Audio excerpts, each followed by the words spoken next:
પૂર્વ કચ્છ એલસીબી પોલીસે ગાંધીધામના બી ડિવિઝન પોલીસ સ્ટેશન વિસ્તારમાંથી લાખોનો ગેરકાયદેસર કોલસાનો જથ્થો ઝડપ્યો. એકની અટક, 4 ફરાર.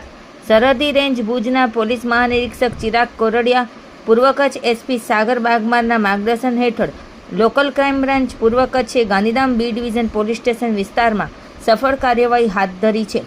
એલસીબીના પીઆઈ જે.એમ. વાડાની આગેવાનીમાં પેટ્રોલિંગ દરમિયાન મળેલી બાતમીના આધારે મીઠીરોહર ખાતે હારૂન અદાભાઈ સોઢાના કબજાવાળા ખુલ્લા વાડામાં દરોડો પાડવામાં આવ્યો હતો.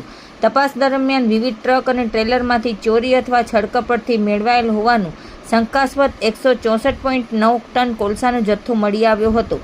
કોલસાના કોઈ બિલ કે આધાર પુરાવો રજૂ ન કરી શકાતા પોલીસે કોલસો, મોબાઈલ ફોન તથા 2 લોડર વાહનો સહિત કુલ 22.24 લાખનો મુદ્દામાલ કબજે કર્યો હતો. આ મામલે હારૂન અદાભાઈ સોઢા રહે મીઠીરોહરની અટકાયત કરવામાં આવી છે.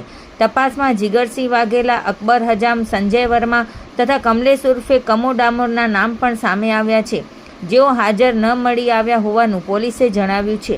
આ સમગ્ર કાર્યવાહી પીઆઈ જે.એમ. વાડા, પીએસઆઈ ડીજી પટેલ તથા એલસીબી સ્ટાફ દ્વારા સફળતાપૂર્વક હાથ ધરવામાં આવી હતી.